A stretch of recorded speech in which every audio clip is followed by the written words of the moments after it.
You're listening to WHPK Chicago 88.5, Pride of the Southside. It is currently 6:03, right? Not the usual hour we are on right now. I am here guest starring on a show with Leia and Ria, right? I'm very excited to be here, you know. So let's get started, shall we? Yeah, you all have 1 second to guess who our guest is. 3, 2, one. Okay, well, time's up. It's Cornelius Warnock. It's Cornelius Warnock. No, thank you for. It's Kofi. It's Kofi Graves. It's Kofi Graves. Thank you to everyone who attempted to guess. I know it was a really difficult one. There were a few winners. There were a few winners. We have Thank a $5 you, Starbucks Evgenia and Evgenia Alastakos and Vegan Buffalo Wings. You're our number ones. Yeah. You are our number ones. Very excited. Are they tapped in right now? You know, I think they might be tapped in or tuned in. They should be. Maybe they should be. Shout out.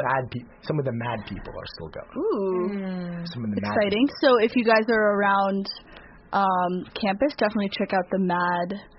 Is it the thesis exhibition? Yeah, it's the Mad Senior Thesis. It's so cool. Specifically, I want to shout out my friend Makara Wilson's exhibit. Yes. They got a really cool sculpture with like a beat that they produced themselves. And the beat is really incredible. No, the beat is amazing. I listened to it and I was like, did you make this? Because I didn't know they did that. Anyways, people at the school surprise me every day. Speaking of things that surprise me every day, this is my first Friday slot. Yeah. Ria had to miss our lovely show with Stella and Theo, unfortunately, but we'll definitely have them back at some point. But I tuned in quite inebriated. She did tune in a little bit dinner drunk. I saw the residue of that on text messages. Oh, you were there for that. Yes, I saw it. It was good. I liked. There was some James Joyce inspired things going on. There was some interesting usage of text. Oh yeah, totally. as a medium for expansive artwork. That's in some ways. for sure. For sure. Anyways, this is Kofi Graves, and Kofi Graves is one of the hottest up-and-coming DJs on the U Chicago campus, and we're really excited to have him here today.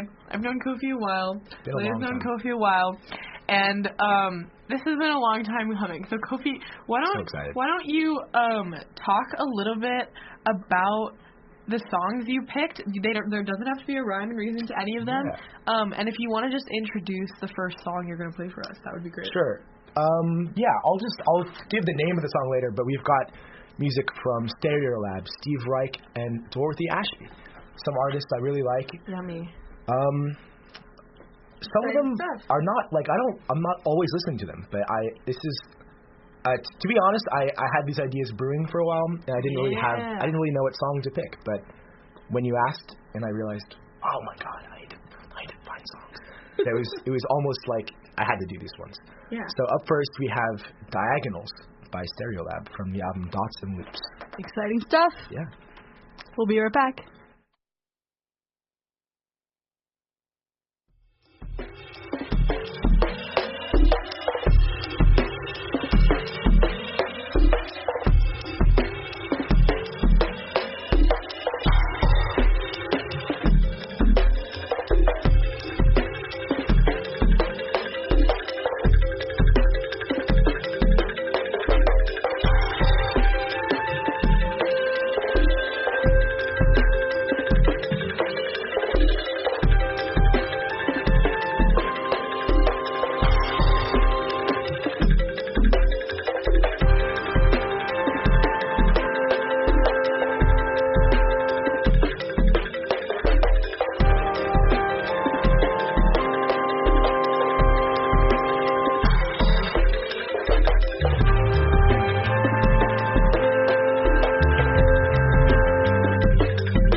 I forgot how much I like that song.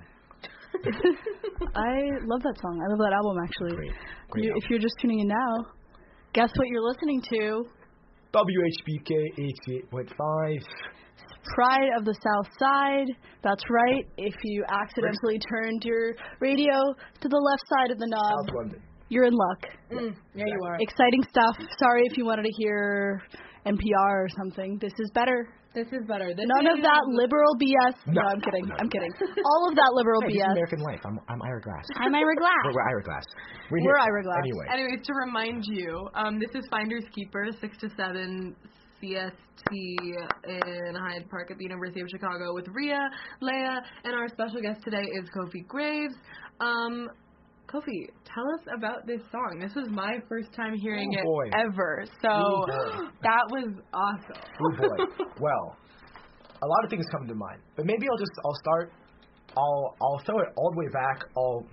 Throw it back, right? Throw it back. So like, I was thinking of like how I came upon this, right? And to me, this song and especially this album really signifies like. It to me, Thoughts on Loops, and for example, I'll get into the why, right? Anyway, this album, this song, kind of feels to me like the second half of senior year, because the senior year to me was split kind of in half in a way, the way at least I process or think about it, right? The first half to me feels like this remnant of like post-COVID malaise and a sort of like, when I got out of quarantine, I just kind of forgot how to do school and how to do and how to interact with people. And like getting back for the last month in junior year was like so strange and foreign. And the first half of senior year was a lot better, but there was still this lingering sense of perhaps anxiety, perhaps worry, perhaps of foreignness that really started to die down towards the middle. I remember about halfway through the year, I've been taking the metro, but I started biking on the metro, biking to the train, and biking all the way back from Santa Monica to where I live, which is about 45 minutes of biking after school. And I remember I would play this album like on loop a lot of the time, and this is like part of my it became part of my week. And so it's to me, that's so sweet. Like when I hear this album, if I think about it, I can close my eyes and like I can imagine the bike path alongside the LA Expo line. Oh my god! For example, because like this is something that just played a lot. And this song in particular was one where like a few times my friends and I we hit the music rooms, right?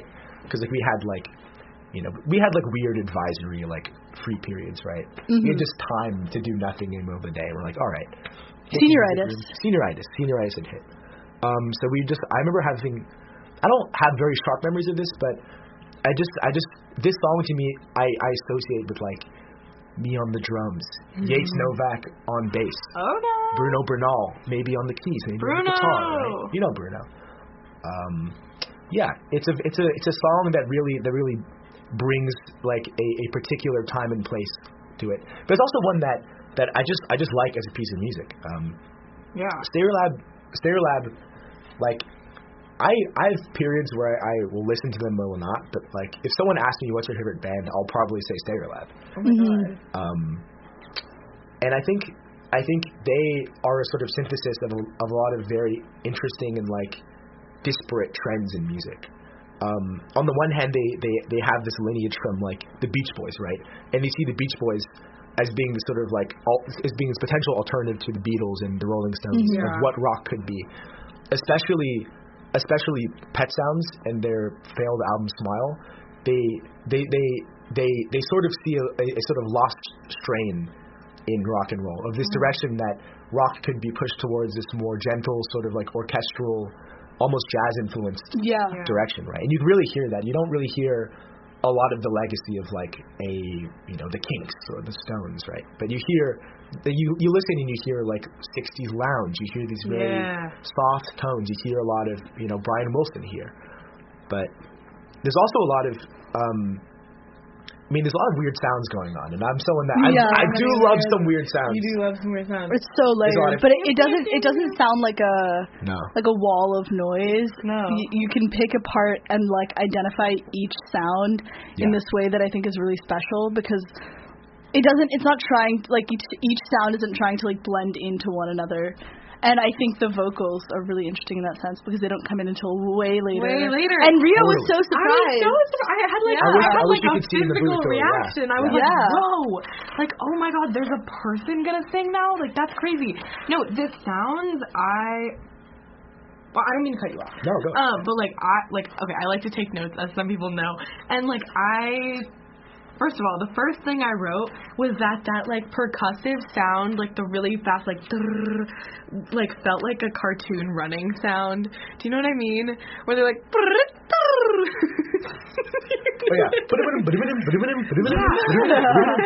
Looney Tunes moments. Yeah, Looney Tunes moments. It was like a Hanna-Barbera. Yeah, production exactly. Credit. And I thought of that. I thought of like Looney Tunes and running, and then, and this is no shade, I mean this in like the best way possible, but like I was like, this could literally be a Mario Kart race track song. Because all of the sounds were so like, which is why I thought it was interesting that you brought up transportation as when you listened to this song, because your movements are so funny. But like, wait till we get the camera up in here. It's an amazing segue. Yeah, no, I love that you brought transportation into it, because like I think of this as such like this song is like built on movement. Like every single sound that I think of running or skipping or walking or strolling. Like I associate it with those things. Like the cartoon thing is like when somebody is running so fast that you can't see their feet moving. Yeah. And like the Mario, even like but it was also, then you brought in the fact that it's like 60s lounge, but also like maybe like gentle jazz or like gentle orchestral, and I was like, this is so many genres in one. I was thinking about it being like big band, and I wrote down the phrase big band indie ? because like the do do do, like that part was, it kept coming back, and I was like, okay, that is so fun. And again, it brought me to the Mario Kart, because with Mario Kart, that's literally the like 3, 2, 1. Bam, bam, bam, bam, yeah. Exactly. Maybe some sampling. Classic. Maybe some Mario Kart sampling. I just can't get. I'm like still like I'm playing Toad in my mind right now in the Mario Kart track, listening to that song. Yeah. Like it's like happening right now, which is why I can't stop talking about it. But no, this was. Also, was that French? Yeah. I think so. Yeah, it was French. Yeah, she's. It's a French and English band. She's French.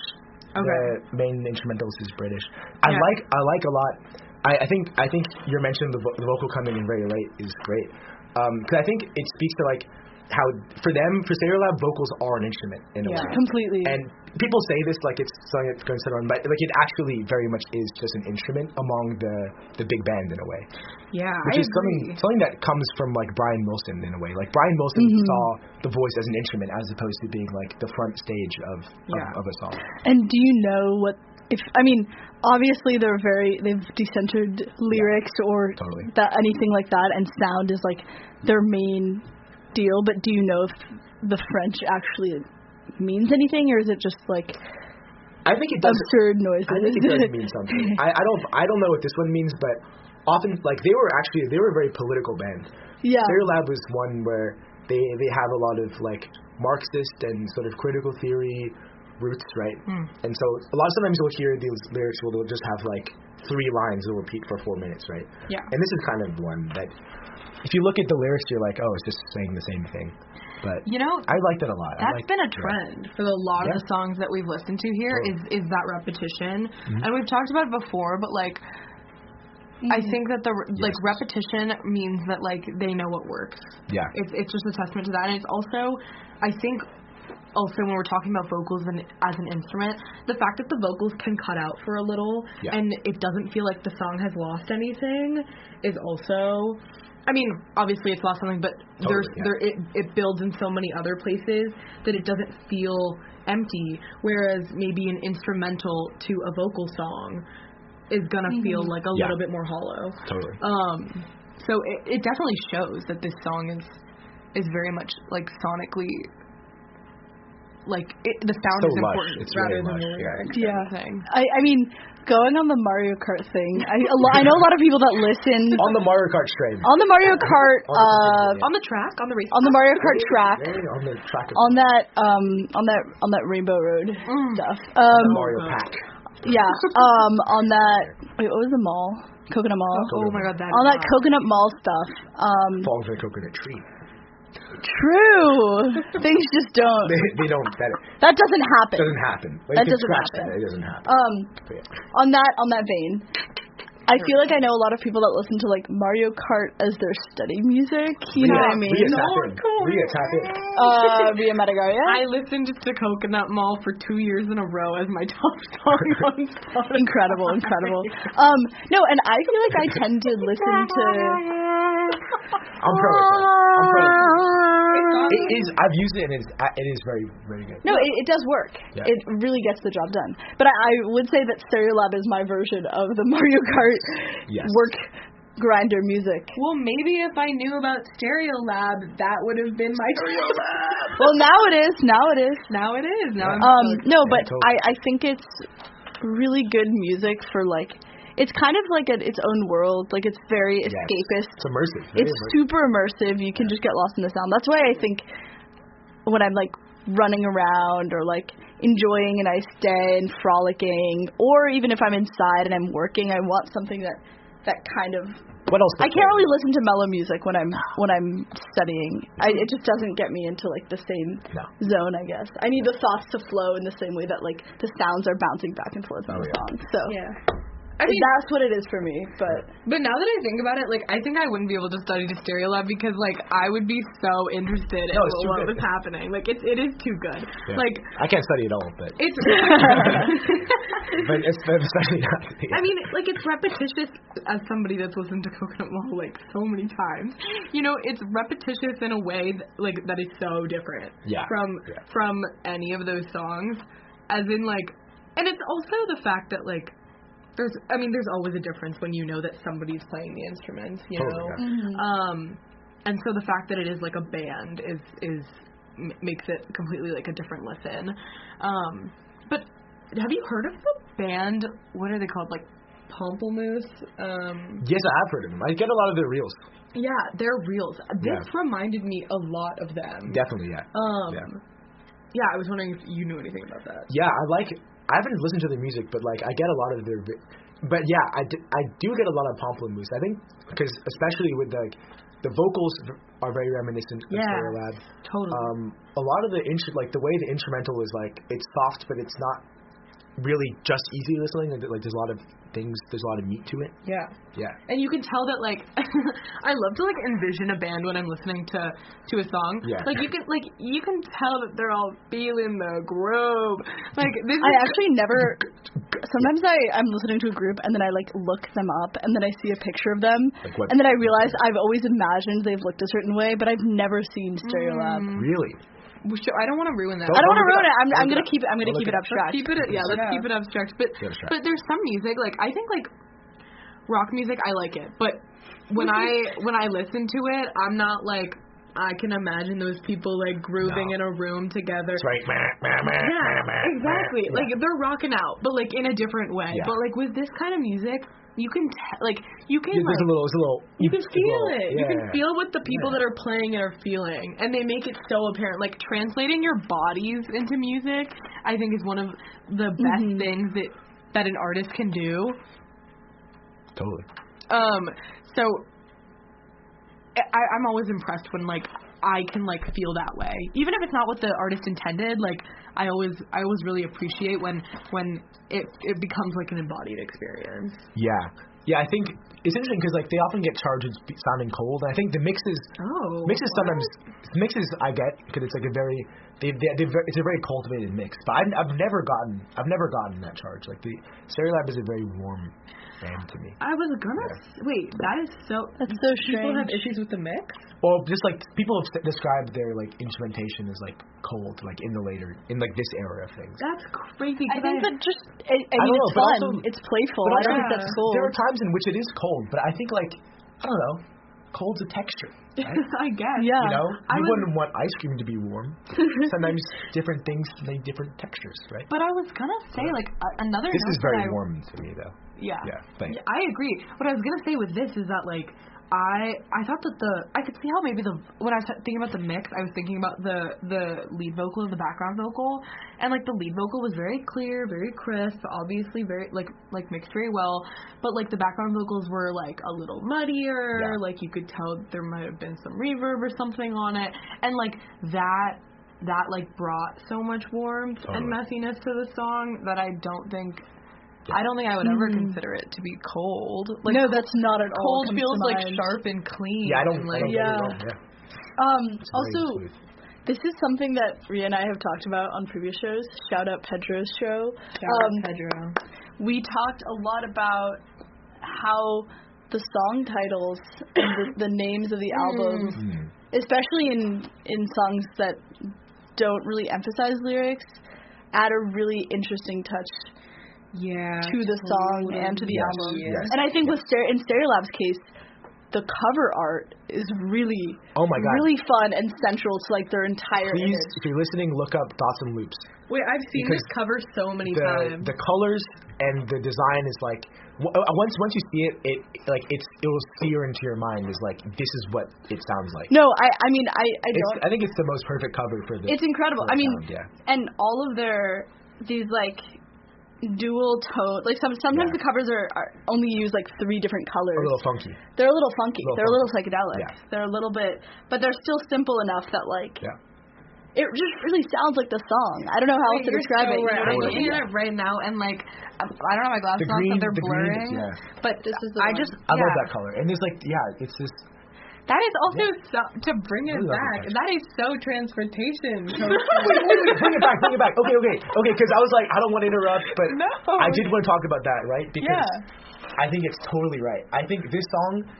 Also, there's another song with the album called The Flower Called Nowhere. Yeah. Yes. Wait, what a beautiful name. One of my favorite songs ever. But that, to me, I think of like, it's like, I'm on a train, I'm looking at like the Swiss forest, right? The Swiss forest, and it's like snow, right? Like this, like, and it's this feeling of movement, like I'm in a line, I'm being propelled somewhere. Yeah. And it's interesting because Stereolab as a group, there's a sort of split in their sound, right? Where the early years are very influenced by krautrock, and krautrock is, for those who don't know, it was this movement in Germany in the 70s, right, where basically it was the kids, it was the children of Nazis who were trying to reckon with like, oh my God, Germany sucks. What did our parents do, right? And so, but let me finish. And so they were like, wow, yeah, Germany sucks. Like, we can't go back to what we were doing before. No way. But then also, at the same time, in the post-war period, there's this great Americanization. And so, they didn't want to just do the American sound. They didn't want to do, like, the type, And so, krautrock kind of emerged as this, like, as a way, as an artistic movement that tried to resist, like, the sort of, provincial reactionary like return to like old German folk while also like being German, right? And so it was sort of trying to reinvent a national identity or through sound. Whoa. And so as a result, it's defined by this drum beat that will go throughout the entire song. Mm-hmm. Like you'll have a 11-minute song and it's like that with guitars and stuff like that. But that beat will go the entire time, which is called the motoric beat. Motoric beat, or I don't know how it's pronounced. But critics called it that because it felt like the sound of movement, and it sounded like the Autobahn. It sounded like these new German highways, and it sounded like this fresh, revitalized sound, right? And so I think transportation is totally right because. Oh, anyway, so I got lost a little bit, right? And so this, but anyway, krautrock is not only that; it's like very repetitive, and it has these like kind of like crunchy guitars. And so the early Stereolab is very krautrock. You hear early Stereolab and it just sounds like a krautrock record. Dawson Loops is not as krautrocky, it doesn't have this crunchy tone. They've kind of abandoned the motoric beat a bit. But I think what they keep the movement, they keep the energy of krautrock. They keep this very sort of consistent, stable movement in a direction that krautrock has. But it's a very interesting way of moving beyond the sound while also keeping like the essence of it, I think. Wow. Yeah. So it's interesting. It's like even though they abandoned the immediate sound of like, I don't hear krautrock in it. Like this record is still very much like written in the shadow of krautrock. No, completely. Yeah. I mean, it's about movement. And it's about constant repetition, but also change. If that makes sense. Yeah. Ria's doing some research. They would call it cosmisha music. I guess, krautrock is what the Brits called it. I don't really. No, that's cosmisha music. Cosmisha music, like cosmic music. Yeah, wow. That's also a crazy name. Oh my God, we have a caller. We're getting a caller. Sorry, I don't know how to link it up onto the air, but I think we can tap in the phone. Hello. Hi, who's calling? Are you there? Yes, we're here. Hello. Fine. My name is Robert Courtney, and I have been trying for weeks to reach somebody. I had donated 180 some jazz CDs. Oh, hi. To radio. Hi. I'm sorry, but this is the line to the booth, to the studio. If you're curious about like donations and stuff to do with there should be a separate. I need to have the Should we take a note? employee Should we take a message? identification Yeah, let's take a message. Yeah. for the radio. Sorry, hi. Hello? Hello. Please enjoy the sounds of this phone call. Yeah. Folks, stay tuned, What's your name? Maybe I'll play a little music from my iPhone. Ooh, or should I play a demo from my iPhone? Hello? Oh, a little Kofi Graves original. I don't know. Sure, or what should I do? Or we could. I don't think they're on the phone anymore. Go to the next song. I don't know. I don't know. Let's go to the next song. Okay, let's go to the next song. Perfect segue. Thank Perfect you, segue, listener. It's 6:33 in the studio. These things kind of happen. These things It's going to get a little silly. It's going to get a little silly. It's going to get a little fun. But thank you for this awesome lesson on krautrock. Yeah. Thank you, guys. This is just stuff I'm obsessed with. So I'm glad I have a platform to yap a little bit. Yeah. Of course. Honestly, we need you back. We need you back in the studio. Yeah. This is so fun. Should we get another host? Should we get third host in the booth? Thoughts? Thoughts? Whenever you want. Oh my God. Whenever you want. I would want nothing more. Oh my God. I want nothing more. Guys. Oh my God. No, but three's a crowd. The Finders Keepers family is growing. You know what? Kofi, I'll come on whenever. Three's a crowd, but I'll come on whenever. Not with you. That's so lovely. We're just Nola family, you know. Yeah. It's true. Save that thought. Oh. Let's do a little Steve Wright. Nola family. Let's just breeze through. Let's save the Nola. Stay tuned. Let's keep that. We're gonna stand on a New Orleans thought. Should we do a little PSA? Yeah. When we come back, we'll be doing a little PSA and then getting into some new thoughts on a new song. Stay tuned. Stay tuned. Stick around. Oh.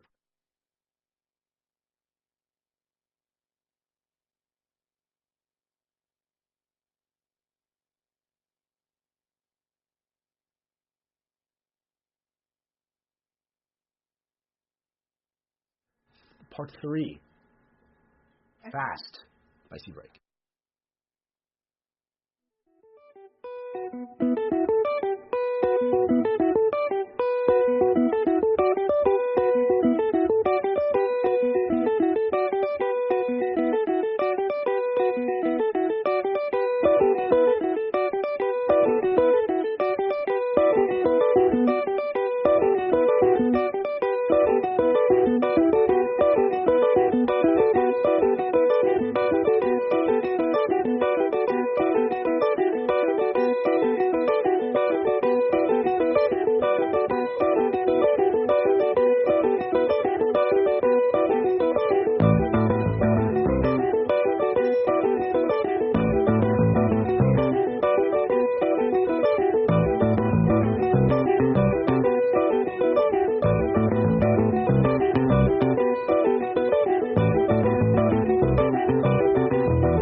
Today's PSA goes out to Chicago Conference on Life.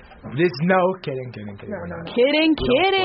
Please do not. Do not go to. Do not go to that. Instead, go to Bands for Abortion. Let me say it again. Bands for Abortion. Put on by apostrophe abortion. Yeah. Apostrophe abortion. It's a great show tonight. It's going to be put on by Midwave. There's a number of bands. Shout out to Rectrix. And the money is going... Shout out My Guitar's Trying to Kill Me. What's the exact org it's going to? It's going to... Chicago Abortion Fund. Yes. It's supporting good cause. Yeah, so definitely check it out. It's in Hyde Park. Yeah. Someone's basement somewhere. Soon to be Michael Clancy's basement. Basement. Whoa. Okay, I have not been in that basement, but I guess I'll check it out tonight. Awesome. It's one of the many basement venues of Hyde Park. That's all I'll say. Well, okay. Go to Prom Campus. Go to the free improv show in University Church at the Blue Gargoyle Theater at 7:30, and then go to Bands for Abortion, and then go to Prom Campus. Where is Prom Campus? Prom Campus is in Cobb Cafe at 9:30. Cobb. There's someone in this room will be DJing. And who might that be? I don't know. Who might that be? Ooh. That's a tough one. It might be me. It might be. It might be Kofi Graves. Not gonna lie. Not a lot of active mixing, more just playing music. Yeah. Guys, come listen to 80s music. Yeah. Come on, guys. You're a curator, not just a DJ. Kofi the curator. Kofiana the curator. Shout out. Kofiana. We've got Kofiana the curator. We've got some hits that I'm not so familiar with all the big hits. I've gotten a lot of help. Okay. But we're going to be playing the big hits. We're also going to be playing some little hits. Wow, little hits. Awesome. Smaller hits. Maybe some Kofi out of the archive moments. Oh my God, we've got someone listening. Hey, Hemant. I'm so excited to go see you do improv. Hello. Shout out to everyone listening. Shout out to Ruby Dotchis. Evgenia is listening. Shout out to Evgenia. Shout out to Evgenia Alostakos. Shout out to Ruby to Cheese. We love you guys. I don't think he's listening, but shout out to my roommate, Billy Johnson. Shout out to Billy. We love you, Billy. Shout out to all the heads. Shout out to my brother. Shout out to my dad. Shout out to Sushil Madagaria. He probably hates me. Yes. Shout out to my dad, Paul Gutenberg. If you're still in the subway, I bet you're not listening, but if you're at home, you promised me you would tune in. I'd love to see that. I'd love to see you call in one day. Shout out. Shout out. We've exhausted our shout out. Okay, let's talk Steve Wright. Okay. Maybe we'll breeze past this one a little bit more than Diagonals, but it's a great song, guys. Steve Reich. This is maybe a little controversial. Steve Reich is, I think, the greatest living composer in the sense of this in the tradition of Western composition, right? But he's in the tradition of Western composition, but I think in a way he incorporates a lot of what lies outside of it, right? To me, I think if I remember correctly, he said his big trio was Bach, Coltrane, and Stravinsky. Oh my God! Very interesting. A lot of different points. That definitely makes sense. Interesting. Bach, Bach has a lot of this, what people describe as mechanical sort of pure tone thing. Stravinsky is very expressive and very not Bach at all. And Coltrane is in the traditional. And I would say there's people who argue that jazz could also be described as the black classical tradition, and I think Coltrane is someone who is on the level of a Bach. He's on the level of a Mozart. He's on the level of a Stravinsky. Yeah. But it's very interesting to see how these all play out. And also Steve Reich, basically to give a little context, in classical music there's this sort of turning point with Arnold Schoenberg. Joey Schoenberg's great-grandfather, by the way. Oh my God. Joey Schoenberg's, that's a little side point. Arnold Schoenberg essentially flips the table of harmony.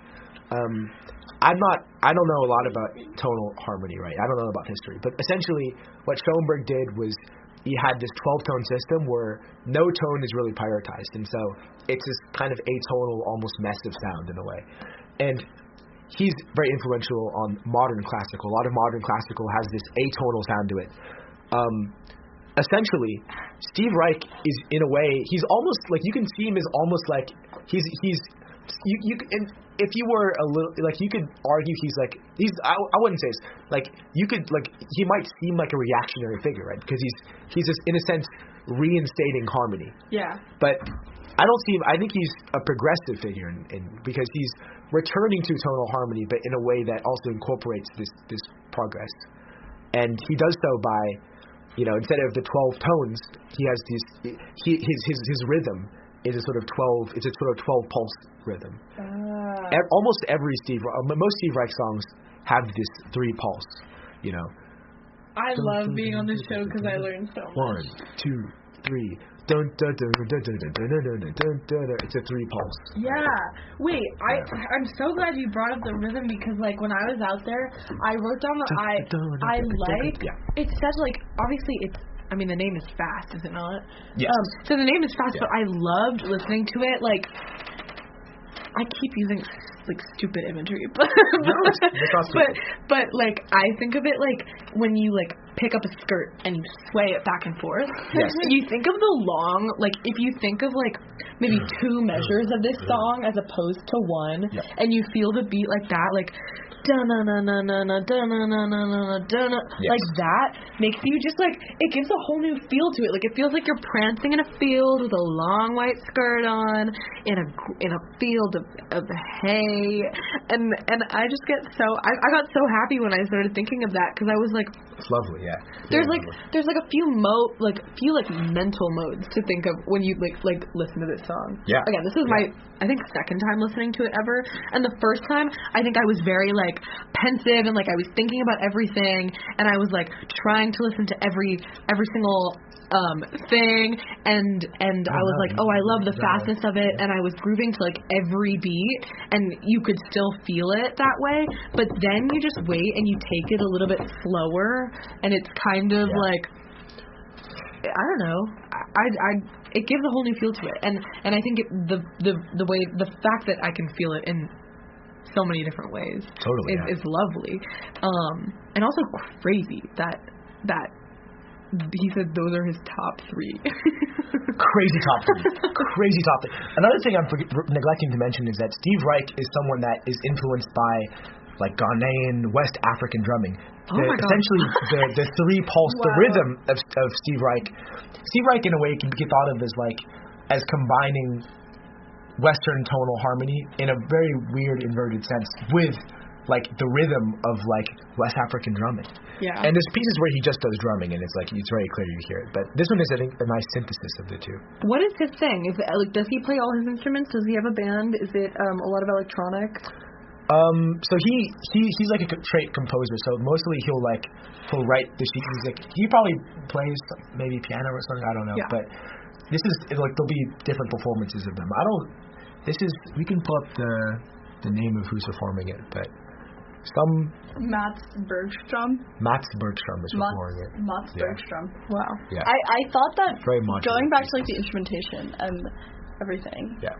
The instruments are really interesting because you have this and then a guitar comes in. Simple, nothing electric, right? No electric guitar. I believe it's 6 guitars. Wow. I think it's just all guitar. Wait, I'm reading. Maybe one bass. Wait, I don't want to curse, but the first 2 things I wrote. Some soft boy strums. Yeah, so it started. F-A bass. You can fill in the gaps, guys, but we're not going to do it. The freak ass bass, and then what came in little later were some soft boy strums. Yep. And that is, I mean, that's all straight. Wow. Seriously, I was like, ooh, But that's for the classical I love Steve Reich. I love Steve Reich so much. I love Steve Reich. I will say it so many times. I don't know. Steve Reich. Oh my God. I think to me. Oh my God. That's it. But Steve Reich. No way. Okay. Steve Reich is almost like it's like pointillism in a way. Like we have all these little bits and pieces, right? It's like you look up close. Actually, maybe it's like an impressionist painting. You look up close, you see all these little dots, and it's disorienting, right? It's like what's going on? Yeah. You take it from afar, and you're hit with this like very smooth wave. It's like an impressionist painting all these little dots. And I think that's kind of what you're describing, Rhea. Yeah. Like, if you listen to it up close for every beat, you're hearing a lot, and it's very, like... It's impressive and it's cool. It's just like...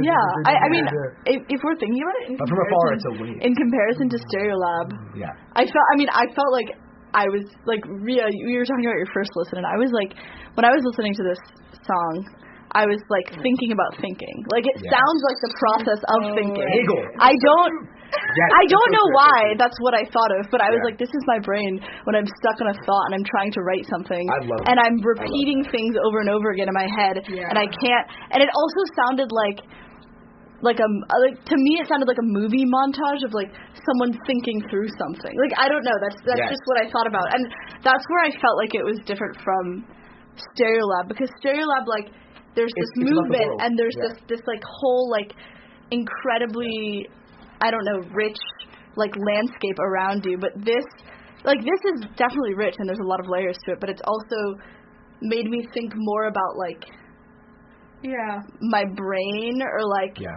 totally. I don't know how to describe what I'm saying, but... I think I totally agree. Another thing that I think, what you just said, Leia, is that, like, this song, let me just fix this, feels more like a whole piece than maybe, what the heck is going on with this mic? Evgeny loves all of us. Oh, that's awesome. My dad just sent a picture of his... No way. Pointillism, Kofi. Paul Gutenberg. This is incredible. This is incredible. That is incredible. This is incredible. I wish if we had maybe 3 hours, I would have played that piece. I think that piece is like, I think it might be my favorite piece of music, period. Wow. But that's a different conversation. Wait, okay, what I was saying is that... Wait, that is amazing. I need that on vinyl. Your dad is giving us great content. What I was saying is that I think that's the difference between, like, a group of musicians creating a song and a composer creating a song. Yeah. Because this song feels very much like I listen to it in its whole. Yes. Whereas, like, with a band, like, I can, like, feel that and this is not a fault, like, I'm not saying that one is better than the other, but, like, when I'm listening to Stereolab, I'm like, oh, there's, like, separate people playing the instruments, and they're creating one sound. Mm-hmm. But this, I'm like, this is just a piece. It's a unity. It is a unity. Like, you can't, I feel like I can't understand the song unless I understand it in its totality. And so, like, sorry, that word has been in my mind because of my psych anthro class. No, you're totally. I'm thinking about Benedict. I'm thinking about all these things. You're thinking about Superior. I'm thinking about Superior. I'm thinking about Monarchy. And Kofi is always thinking about Hegel is always on the mind. Frankly, I'm always thinking about a little Hegel, but I mean, what you're describing is exactly. I mean, it's taking something in a totality, right? Yeah. It's this idea that you can understand different parts of a thing, right? Yeah. But they're not separable, right? Yeah. Like, if you take out a part of it, it ceases to be the totality. Right? Yeah. And so it's intelligible, but it's not separable. Like, you have to take it as this whole, which is why something like Music for 18 Musicians or a Tehillim is like so crazy, because you're taking this like massive, monumental, like hour-long stream of musical consciousness as a whole. Yeah. But this to me is like, it's like a taster. Yeah. Steve Reich. I love Steve. Yeah. Well, again, like, awesome. I'm thinking also of like I don't know, in a lot of our shows, I think like I've tended to like think about the instruments indivigually and like how they relate to a whole. But in this part, I honestly can't even do that with this song. Sure. And similarly, one of our first guests, Hannah Chen, sent me like a while ago, like a song by Philip Glass, and like I like Philip Glass. And like that. Not as much as I like Steve Reich. Yeah, but like they felt very similar. Like, you know, I will like not go on my rant. I just think that there's a difference between listening to something that a composer has created to something that a band has maybe mutually created. Totally. And like, because that song and this song to me felt very like their components are so inseparable from each other. It comes from one mind versus Stereolab, which I feel like is very more of a conglomeration of like thoughts. Yeah. Wow. Yeah. Wow. We just like deconstructed music. Well, like, yeah. In 1 hour. Something that, basically. Listen to more Steve Reich. He's incredible. I will. Yeah. You know what? I've been leaning a little bit too Philip Glass lately, and I have to take a step back. Because I have to take a step back. Okay, I like Philip Glass. I don't actually dislike him, but I have this bit where I'm like, Philip Glass gets all the attention, and out of the minimalist trio, Philip Glass is the least deserving. And I don't think that's true. I don't think that's true. I think he's better than Terry Riley. But Steve Reich, I think, is someone that I like Steve Reich more than Philip Glass. Wait, Steve Reich is the one that wrote this? Yeah. You showed me this so long ago. I like Steve Reich more than Philip Glass. He's right me down. Whoa. Wait, I really liked this when you showed it to me. The music for 18 musicians. That's awesome. Yeah. Whoa. No hate to a UChicago alum, Philip Glass. But really? UChicago alum? Yeah, his son goes here. Yeah. Marlo. Shout out. Shout out Marlo. Shout out the Glass family. I kind of want to ask you, Kofi, do you want to outro us with the song that you wanted to play last, or should we just keep going? Like, we don't. I mean, unless someone kicks us out of the booth, we can. I think we've maybe. I think we've maybe tied the knot on Steve Reich. Let's do the last song. Let's just see how long we can go. Okay. Amazing. Yeah. Fantastic. We'll be right back. Awesome.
Hey guys, we're back. We're testing something out. Maybe we're gonna try and play the song under that.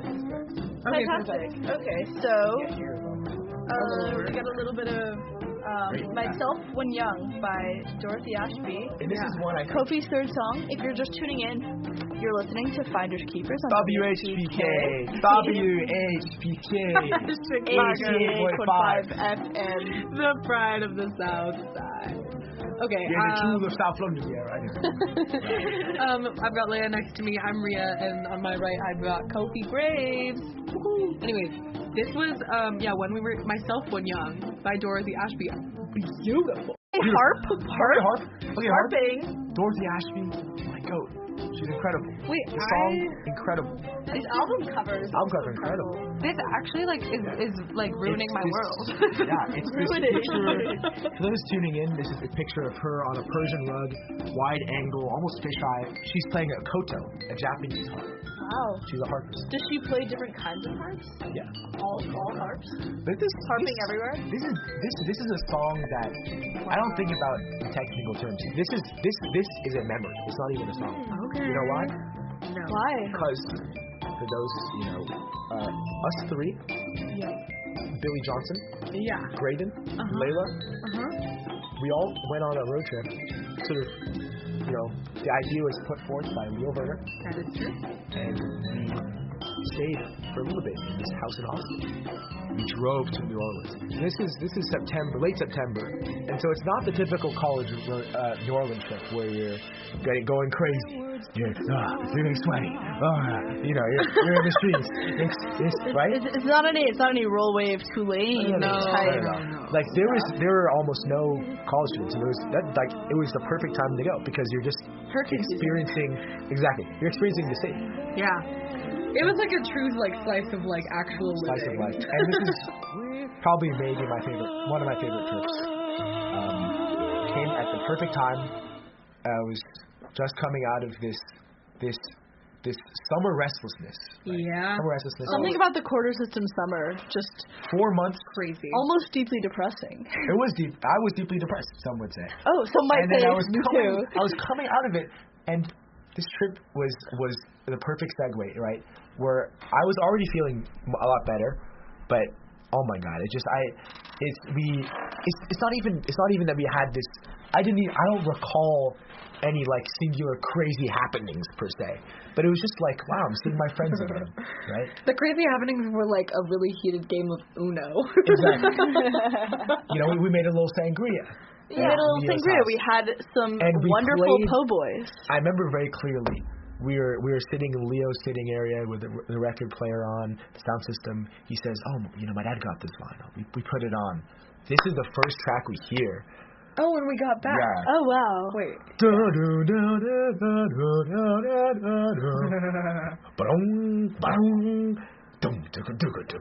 that's what you associated what's with. going on? Yeah. I remember, I went crazy. Wow. And is this when we were looking through the box of photos? Oh, maybe. Of the veteran? Yeah. But I just remember, this song to me is the memory of seeing you guys. And it's okay.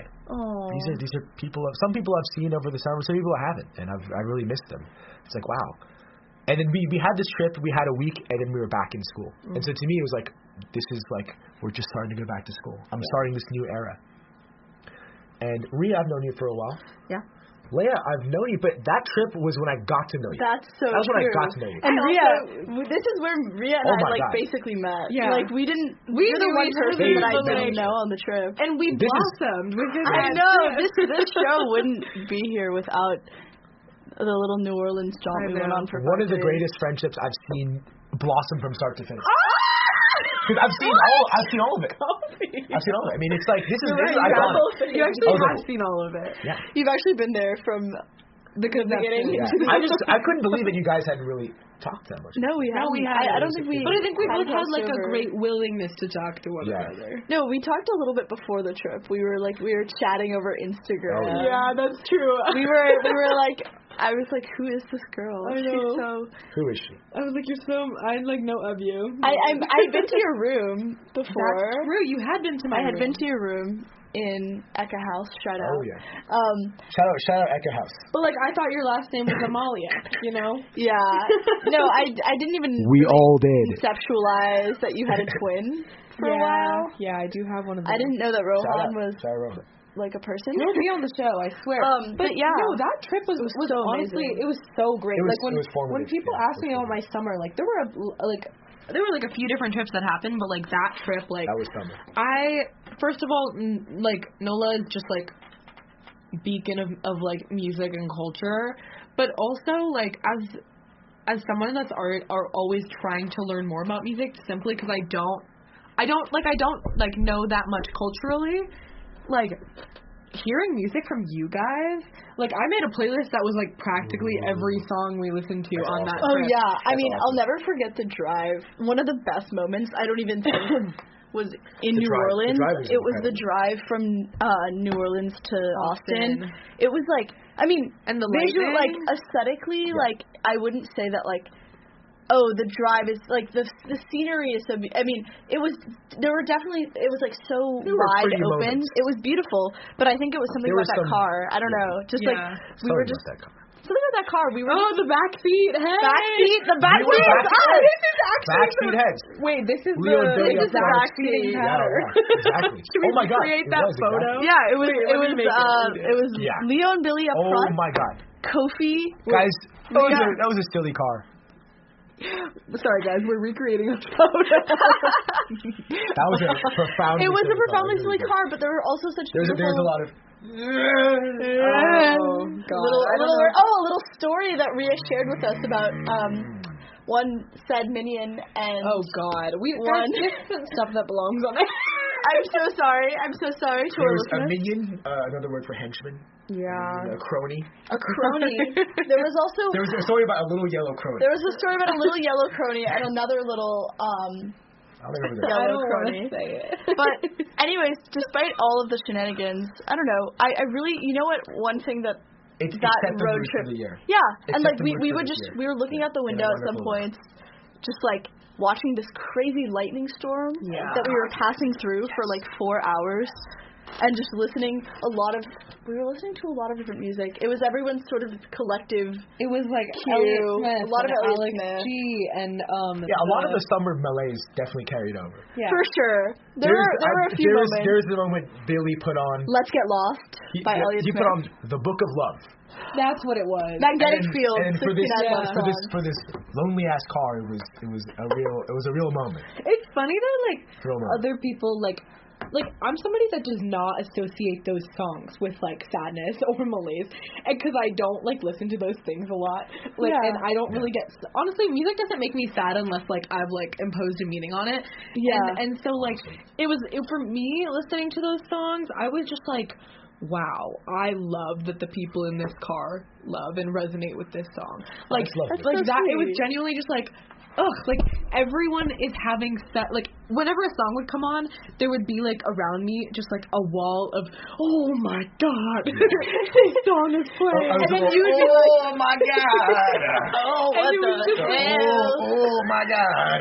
There was just such an appreciation for like this music that like a lot of you had shared, and like I felt so lucky to be like cued in and listening to music that was so appreciated over so much time, and I was like, oh my God. And then I noticed you made an entire, I don't know how you did this, Rhea, but you made an entire playlist of every single song we listened to on that 8 hour drive? I tried. I don't think I succeeded. No, it was incredible. I know, but I do think now that I sort of reassociate some of those songs. Like what associate? Reassociate.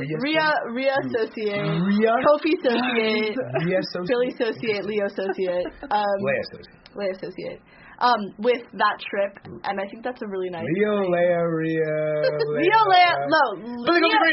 was Rhea, Leo, Leia, Layla, Billy Kofi Graydon. There we go. Yeah, okay, from a nomenclature standpoint, one of the most confusing trips.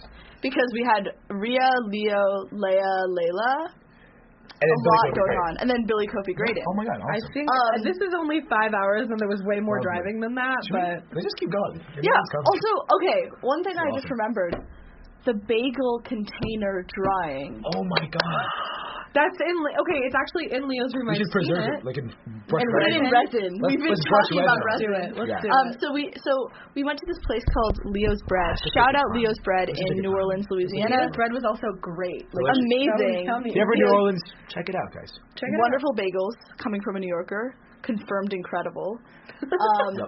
They have really nice T-shirts too. They do. I really want one, but it was stracciatella pesto squash. So yummy. Wonderful. Zucchini squash. That was a really nice part of the trip. You guys gave Leo his little birthday present outside of the bathroom. That was sweet. And then Graydon and Layla split ways, and the other 5 of us went home. And we found that church.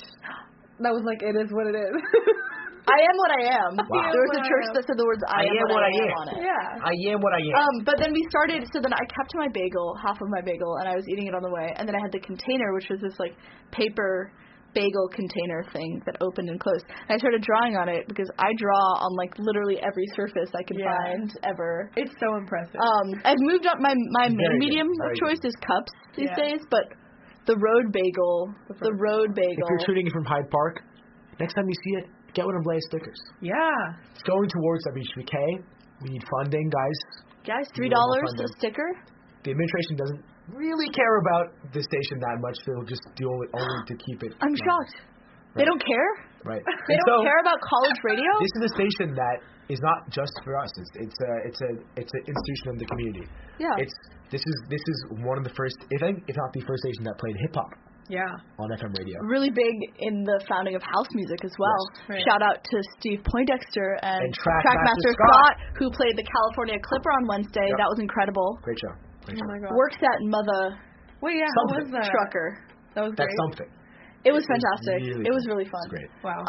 But yeah, it's not just, you know, sometimes it is students putting on stuff and talk. But other, like, this is a part of Chicago history. It's a part of Chicago president, right? Yeah, this station is important because of the Chicago future. It could be part of Chicago future if, you know. If we had money. If we had money. I mean, we have enough money to stay in operation as for now. But guys, we could use a little more. But we could use a little more. We could use a little. Fellas, we could use a little more money. And that's been our PSA for the day.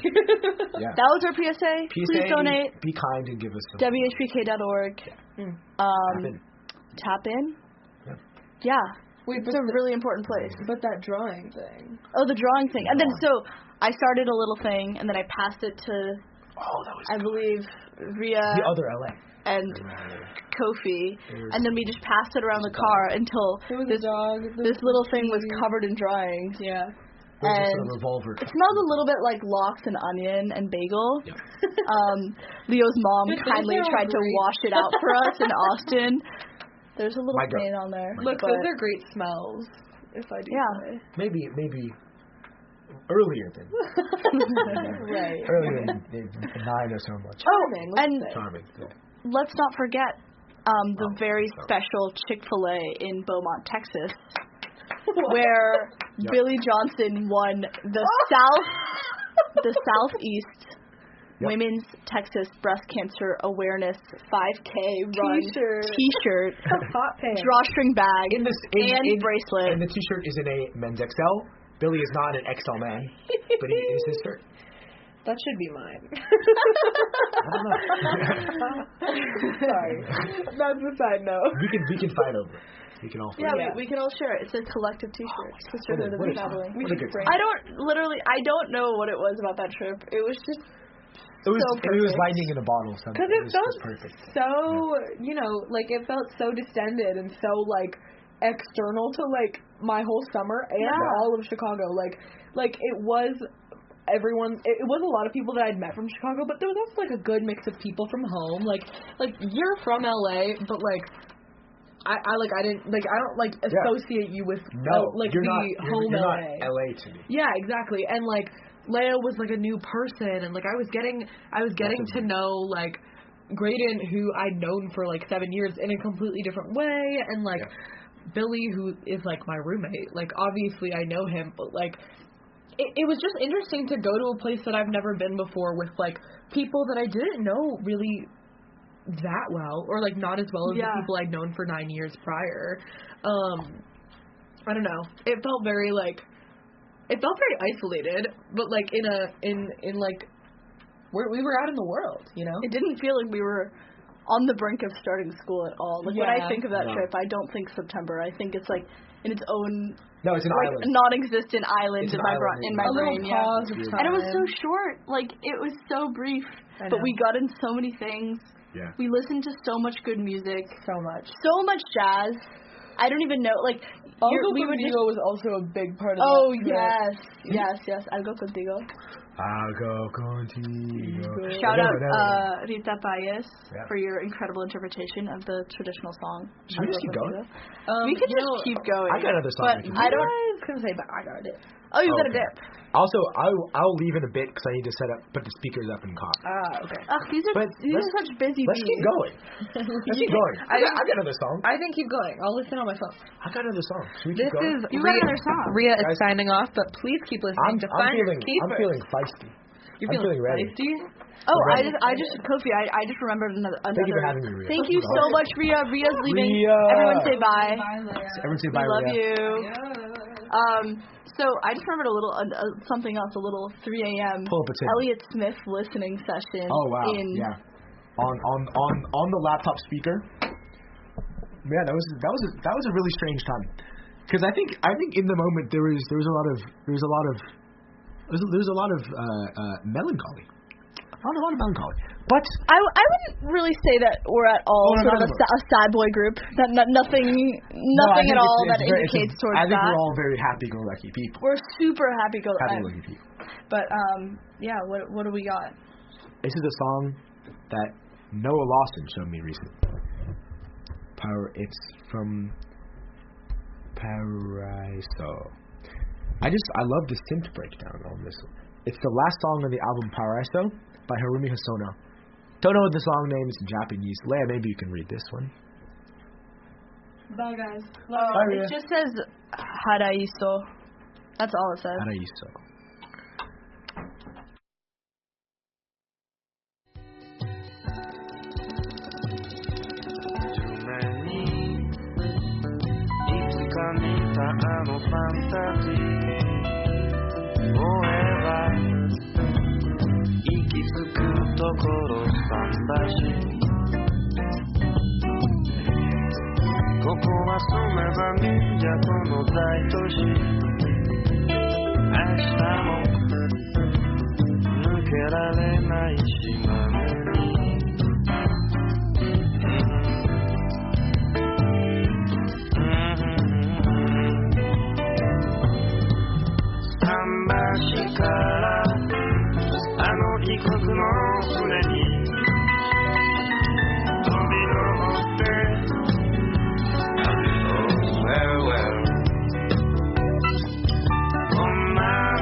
My God, that's in breakdown. Wow. My God. I don't even know what. Do you know what instrument that was in the middle? It sounded like some sort of like mechanical like. Well, okay. For context, Noah Lawson's in he's also he's someone that is very into the kind of weird electronic music I'm into. Very into Harumi Hosono and Yellow Magic Orchestra, as am I. And this is from one of the bandmates of Yellow Magic Orchestra, who kind of is like half sort of folk rock and half ambient electronic in a way, which is really weird.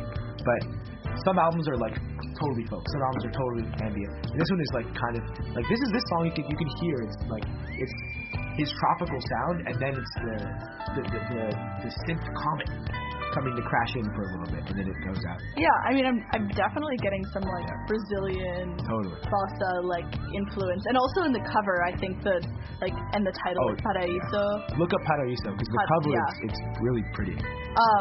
And this like crazy, absurdist, tropical, psychedelic landscape, it fits the music so well. Yeah. But to me, I brought this up because he sent it to me this week, and we saw in a group the total eclipse. And to me, this sounds like what an eclipse sounds like, where you have this recognizable song, and there's this right, so recognizable moments, front and back. But this in the middle, it only happens once. There's this totally alien, totally foreign, beautiful, scary, sound collage that comes and ruptures everything for like a little bit, and then you're back to what the normal floor, but you're like, whoa, that just happened, right? That not just happened? That's exactly how I felt. And hearing this song, basically being shown this song like a day or two after the eclipse, I was like, wow, that's the eclipse. Yeah. This song to me is the eclipse. Oh my God. Wait, that's such a good way of describing it. For me, I mean, we were there together. Yes. We saw the eclipse with a us. bunch of people. It was a very NOLA-esque crowd with a few newcomers. Yeah. So the NOLA people, it was Leia and I, and Graydon and Layla and Leo were the NOLA people. And the new additions, well, not everyone could make it from NOLA, but the people who were not in the last road trip were Evgenia, Joshua P. And Seth. And Viviana. Great time. It was fantastic. It was, I don't know, the thing that I felt the first thing that made me feel like off-putting was, I mean, we were sitting there waiting for something to happen, just having a good time, kind of distracted, and then the temperature started to change so dramatically. That was what sort of like brought me out of that, like, oh my God, I'm just on a road trip with my friends.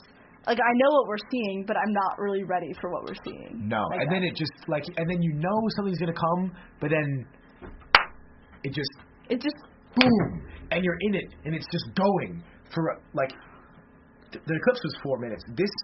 The synth section is, like, maybe, like, 40 seconds. It felt so fast. I don't know. I don't remember, like, so fast. It's everything that I saw, but I do remember how I felt. I felt so giddy, and I felt so, like, light in this weird way, and like we were like kind of primal. I don't know how to describe it. Like we were just making noises. Like we had no idea how to react. Like there's not one way.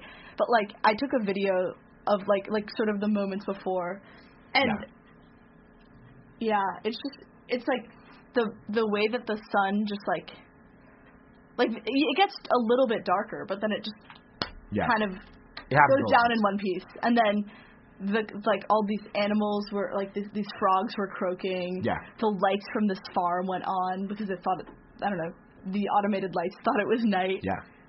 It was so fast. Yeah. It's it's funny. I've seen this in 2017. I've seen a total eclipse, right? And so leading up in the few minutes, I was like, okay, this is familiar, right? This is I've seen this before. And even in the eclipse, I'm like, yeah, I've seen this before, but I'm not feeling it as if I've seen it before. Yeah. Like, in my mind, I'm like, this is recognizable. But there is something so totally foreign to it, right?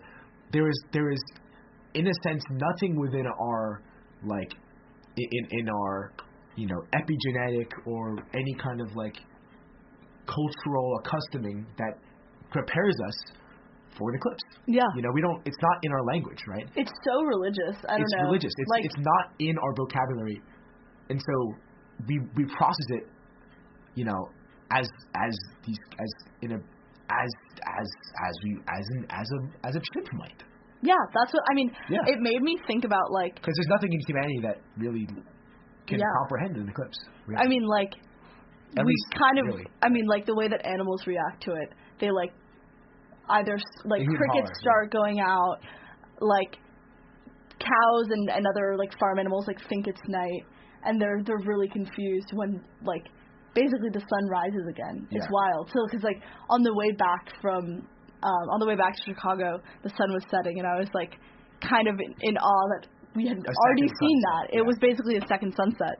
It's bizarre. It's really, and it was a little scary. It's terrifying. It's terrifying. And like I was thinking about how like it's so rare, and like how many, I don't know, different civilizations have seen it in the last thousands of years, and the way that they've reacted to it is completely in from like my perspective, like completely valid to think that the world is ending and caving in, and like God is coming, because like what the hell, man? Like that was crazy. I mean, I saw a picture of like a solar eclipse on Mars. Yeah. And it looks terrible. Right? Like it's a picture of the sun, and it has this lumpy potato-shaped moon in it. Like Earth, it's incredible. The Earth is like really the only planet. Because it's the exact size, like the moon. I mean, for all we know, it's the only place in the universe where like that kind of thing happens. Yeah. Right? Because the fact that the sun is 400 times bigger than the moon, and the moon is 400 times closer, a little bit more than 400 times closer than the sun. Just a little bit more. It's not all more. Just a little bit more. The fact that it is almost exactly, but a little bit over, and it can just cover the sun is, I mean, it is one of the most remarkable coincidences ever. And the fact that it is on Earth and we can perceive it is incredible. I mean, like, what are the odds? I know, and like the fact that I just think it's so amazing that it passes through this one little sliver of the U.S. and we traveled 4 hours to downstate Illinois to see it. Like so many little people just traveling for like a 5-minute like interval is so amazing that like we have that kind of like weird motivation to see this. Yeah, I mean it's so beyond like our little world. Totally. Because I was obviously stressed, like, oh, I'm missing a day, I'm missing my lab period. But it's bigger than anything. It's like that stuff is irrelevant. I don't know. It was really amazing, and I'm really shout out Mel's camera, shout out Kofi's camera, shout out my camera, shout out the Blod, Leo's Blod, shout out Joshua's camcorder. We had incredible photos. So many photos on this trip. This was maybe a well-documented trip. Guys, I posted for the first time. Oh, go check it out. In a while. What, Kofi? What's your Instagram username? Guys, check out Kofi Graves _ KOFI Graves _. Check out Leia.Amalia with an extra A. We both. I don't know. I mean, we didn't, the thing is, both Kofi and I failed to get a good photo of the actual eclipse. Oh, it was horrible. But we got really great photos of us looking at the eclipse. Yeah. And Leia developed my photos, and we got our pictures scanned by Leo. So we got our photos at the same time. We're like, let's post. Yeah. All right. Maybe one of the biggest drops of the century. Follow the gram, like, comment, etc., etc. I think this is hype us up. This could be the end. This could be the end. I don't know. We've had, oh my god, whoa, it hasn't felt like an hour and a half. Oh my god, so fun. If you're a rando from Chicago listening, thank you for bearing with us. Thank you. We're kind of a lot, but, you know. Had a great time. Had a blast. Thank you so much for having me. So much music. Truly. So, Kofi, should we have like an outro song? Outro song? Maybe just, as an outro song, let me look at what I'm liking recently. What are you liking recently? What am I liking recently? Can you play Moon Gas by Dick Hyman? That's such a good and also Mary Mayo. Crazy Mary name, Mayo and Dick Hyman. Moon insane Gas. Names. But the song, it's almost Stereolabish. It's very interesting. Ooh. It's from the 60s.